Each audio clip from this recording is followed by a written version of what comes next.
Hello and welcome back, everyone, as we get set for another homecoming feature on athletics.case.edu. I'm John Schwartz, Associate Athletic Director and Sports Information Director, and pleased to be joined today by Maggie Sereika, who is a junior on the Case Western Reserve University volleyball team, and Andrea Wojtowicz, who is a former volleyball player, graduated in 2010.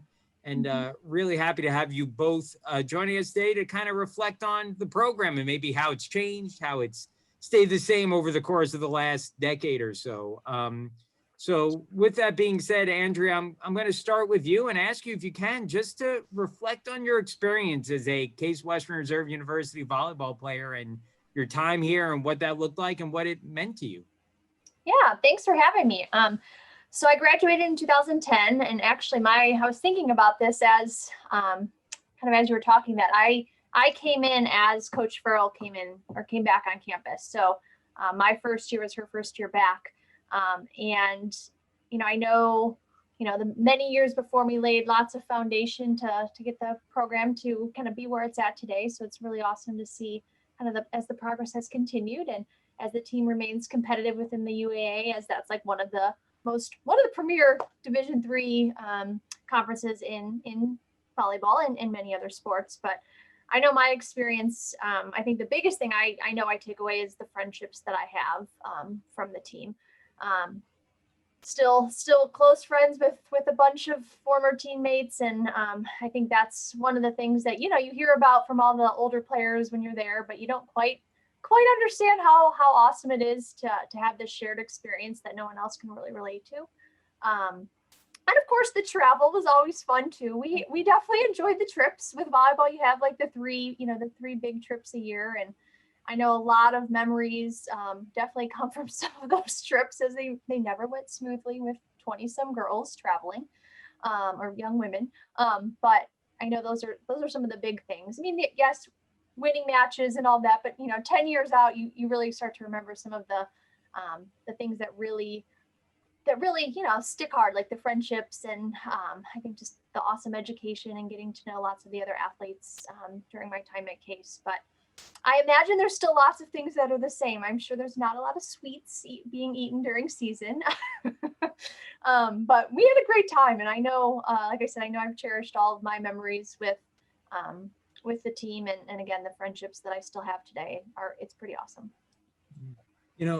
Maggie, listening to that, and you're living in that moment right now. So yeah. I guess I'll ask you, is that kind of what sticks out in your mind right now? Do you kind of have those, again, like the friendships, the camaraderie on the team? Is that something living in the moment that really stands out amongst, in your mind as to, kind of the definition of what your experience is here?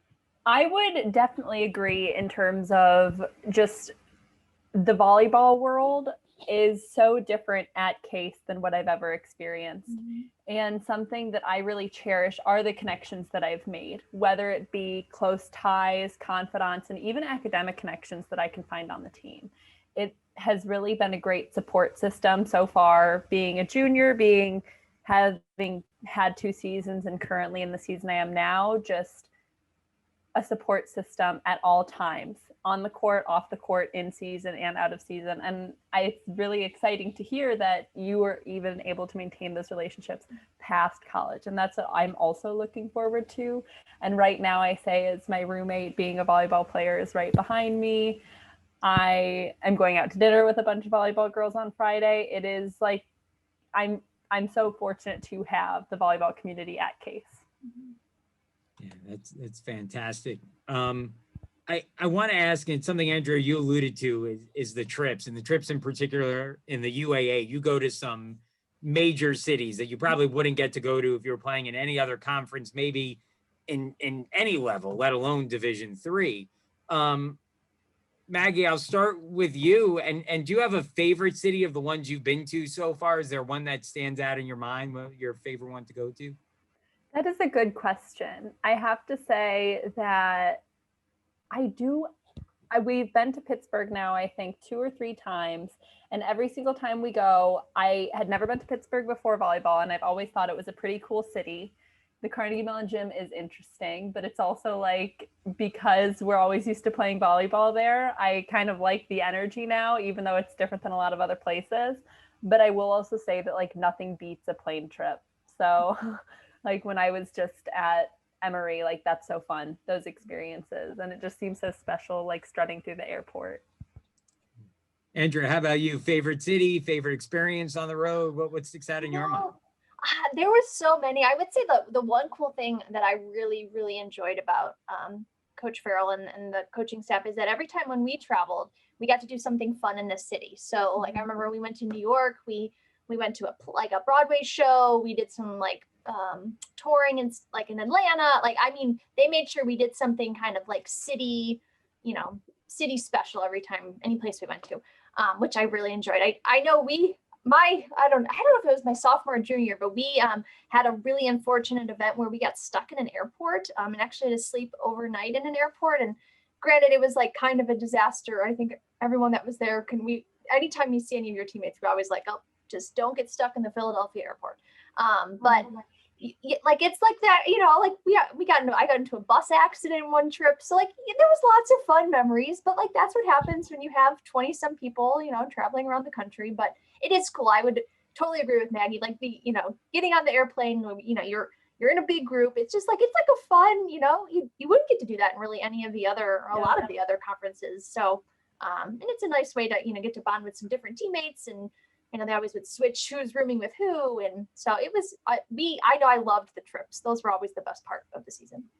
Do you remember which Broadway show you got to see? That's the real question. Yes, Grease and West Side Story. I went to New York twice in my time there. So yes. Mm-hmm. Maggie, is that still a tradition? Did you get to make the New York trip yet? And did you get to do a Broadway show, or was that has that changed over time? So we've yet to go to New York in terms of traveling. I know that like they prioritize certain gyms, and Case's gym is one of the ones that's always played at every single year, I believe. But in my past 2 years of traveling, we hadn't gone to New York. So I'm hopeful that maybe my senior year we'd go. This year, I think we weren't supposed to go either. So maybe in the 4-year rotation, New York will be one of them. And that would be very fun. Well, and I guess that's one of the things too, is that, some things have changed. The NYU gym actually is no longer there anymore. So yeah, really? Yep. Yeah, they're yep, you would have to go down and it would be lower level. Yep. And so they've actually knocked that down and they're rebuilding it. So that might be why you didn't get the chance to go recently. I forgot about that. But yeah, so that's very interesting. And again, that travel, I think, is so fascinating with the teams. One of the other aspects to UA travel, though, is that those are business trips though too, because again, Andrea, something you mentioned, you're playing some of the best competition in the country. I know that's something that hasn't changed over the course of the last 2 or 3 decades. Andrea, a couple of matches you remember playing that really stand out or stick out in your mind during that time in the UAAs? Yeah, I mean, always WashU and Emory, like you had nothing to lose. When I was there, we had our competitive moments, and I know kind of that. I think the year after I had graduated, I think they're the most competitive. I think that's when they might have beaten WashU at that point, but you had nothing to lose. So it's like, hey, we're going to play our hearts out and see what happens. And sometimes we ended up on the winning side, and other times it was like, okay, here's where we stand against, the country's best or the, the top 3-4 teams. It's always fun to end the season on a win. I think it was my senior year. We ended on a win, which was always a good feeling of like, okay, we can cap the season out. We had its ups and downs, but you're playing the best, and if you bring it or you don't, and then, days that are rough days, it makes it even harder. But it's competitive. I think from 1 to 8, everyone's competitive. So it's, I think those are always just fun too, to kind of see where you stack against, some of the competition, and then hope the next time the next round robin, you've made some progress. And then by the championship, you've made even more. Yeah, I would imagine that I think there was at least a national championship team during your time period out of the UAA there. So I think a couple years. Yeah. It's always Emory. Yeah, Emory and WashU. WashU, when I think my first or second year, they were just right up there. So yeah they're always competitive. And I remember there was a time, I know NYU used to be very, very competitive early on too. I think that, gosh, I remember probably from the early 2000s, I think it was NYU and Brandeis maybe that were both among the top teams in the country, but it changed. There's always been that group that, you know, the best team in the UAA is going to be competing for a national championship, which is always fascinating. You know, Maggie, you heard the mindset that Andrea talked a little bit about there too, is that, you know, you go into some of those matches playing, you know, just play your heart out because what do you have to lose? Yes. Does that kind of stick out to you? Is that still kind of a mentality at times for the team? Well, there's something interesting about Case's stance in the UAA position-wise, where we're usually right in the middle in terms of like games won, games lost. And it really is a toss-up. Every single game we play, no matter who, where it could go. And I'm talking about like the best in the UAA and even sometimes the worst in the UAA. And with that mindset, we always have to be playing to our fullest potential. And I think that is something that I've definitely learned being on this team, that because we're such a middle ground target and a lot of people look at us as a threat for that way, we always need to bring our game on. And something that you also commented about the round robins is it's always like a reset between them because there's a good space between them. And that's something that I find interesting about the tournament culture, definitely, how every single weekend is equally stressed. And also you get to decompress. If you had some weekends worse than others, you get to reset. And if you're coming off a great weekend, everyone's looking at you with a target on your back. So you just need to bring it into the next weekend too. Maggie, I'm wondering, I'm going to stay with you here real quick. If you could kind of describe, you know, kind of what the team's practice is like what it's like. And obviously this year is certainly a little different than the typical year, but in previous years, you know, non-pandemic situations, what it's like when you go into practice, what you're working on, what you're doing is, you know, what do those practices look like for you? You broke up a little bit for me now. Are you asking what practices are like right now? Sorry about that. Yes. What practices are like, sorry, on a typical year, what would a practice be like for the team? On a typical year. So basically on a typical year, we do probably 4 days a week practices, 6 to 8. Fits very well in with most people's school schedules. And on Friday is usually the day of travel where we're either going to the tournament, maybe we even have a game that night for a UAA tournament. And then we play Saturday, Sunday, or maybe just Saturday. But every week, our practices have an end of the week goal in terms of who are we playing that week. We're practicing different shots as to what we saw in tapes. The practice energy definitely, as we're going towards Thursday, gets more intense in terms of we want to prove our spot, and especially we want to prove if we want to travel. And so it's a cool intensity, especially towards the big games, what practice feels like. And I do miss that element this year, but I'm excited to have had that experience and will have that experience next year. Andrea, two questions for you. First off, does that sound like a similar experience to what you had? And second, you know, I noticed Maggie spoke about game film, and I don't think people realize how far in the last, you know, 10 years game film has come. Was that something that you know, how big a part, I guess, was game film of what you did, and how did that come into play in the week leading up to a game? That's a great question. You know, I really don't recall much of game film. I know we filmed a lot of us, and I remember kind of reviewing, you know, like, okay, here's where we can improve. And I know there was a lot of kind of in-person scouting kind of during round robins of who's coming next and such. I mean, I know there was always strategy amongst the coaching staff, which some of it which they gave us, others which I think they kind of kept us on the outskirts of that. But I know it was a lot of like, how can we improve what we're doing, and like, okay, here's what you've been working on in practice, and here's what we're seeing during games, and how can we get this all on the same page. But in terms of intensity, I think that's probably part of Coach Farrell's kind of mindset and kind of her, I think her ability to kind of get everyone to be competitive, because you're right, like it is, you know, you're proving your spot, you want to get better, and not only is it like over the course of the year, but it's day to day and week to week, and there's going to be rough weeks, and how do we recover? And know that there's someone right behind you or right in front of you that you're trying to, to earn your spot, either earn your spot or keep your spot or earn some playing time. We always used to do star drills. Does she still do star drills? We still do that. Yes. Yes. So there was like these drills, and if you won the drill, you earned a star. And the person with the most stars at the end of the season got like something, I forget. I got something small. I don't remember what it was, but the star drills were always uber competitive. And whether it was like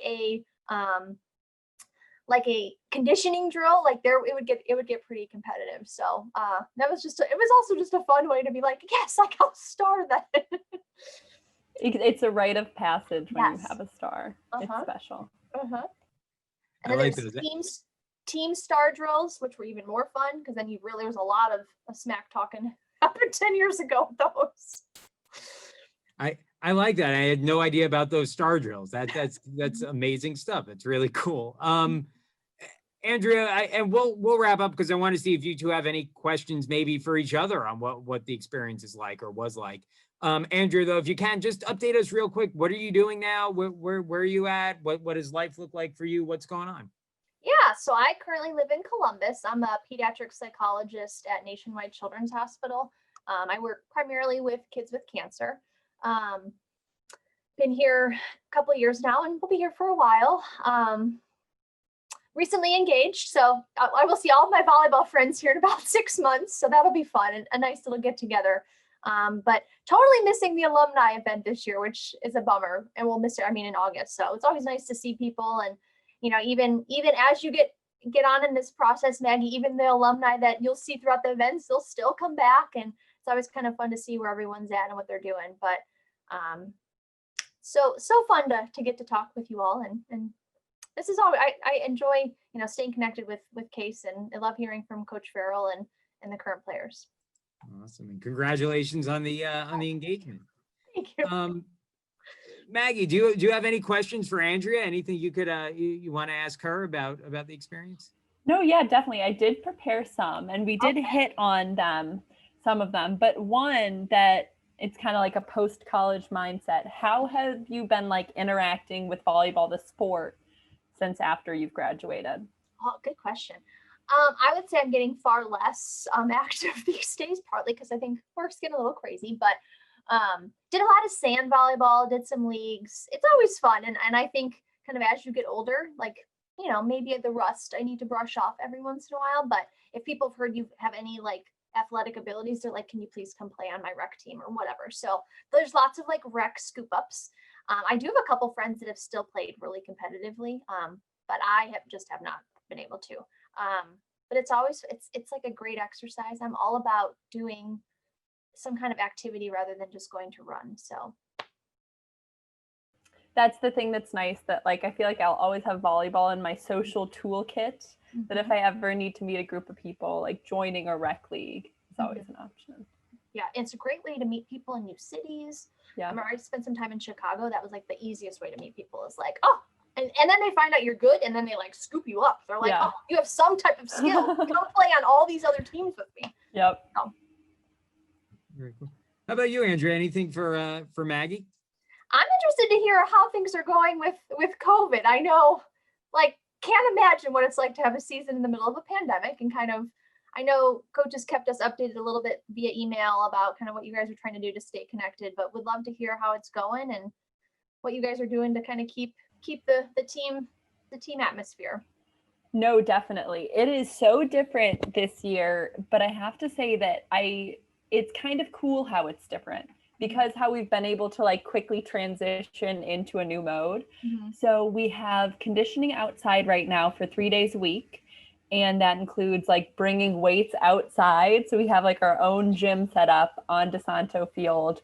And then 2 days a week right now, we are practicing in the gym, being more cautious of like staying even more apart. And we are only allowed to use one ball per person, because this has shown to be effective and we're not getting infected with COVID. We're now moving into the next phase, which we'll be able to like pepper with another person. So that's exciting. But I will also say that something I'm proud of our volleyball team for doing right now, realizing that not everyone's on campus and it's not as much of a time commitment. we've started doing like these 3 focus groups kind of where we're trying to like further our team connections and like team mindset. And we're focusing on domestic violence and sexual assault, social justice issues such as voting and Black Lives Matter movement, and overall team chemistry and bonding. And that is something that I think is very special about this year. And I'm really proud of our team for growing with the circumstances. That's awesome. Absolutely.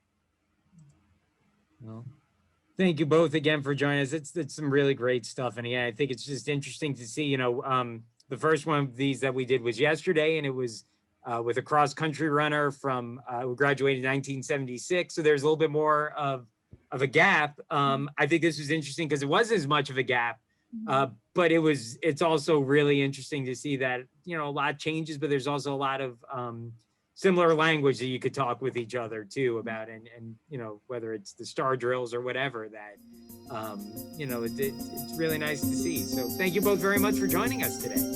No, thanks for having me. It was nice to meet you, Andrea.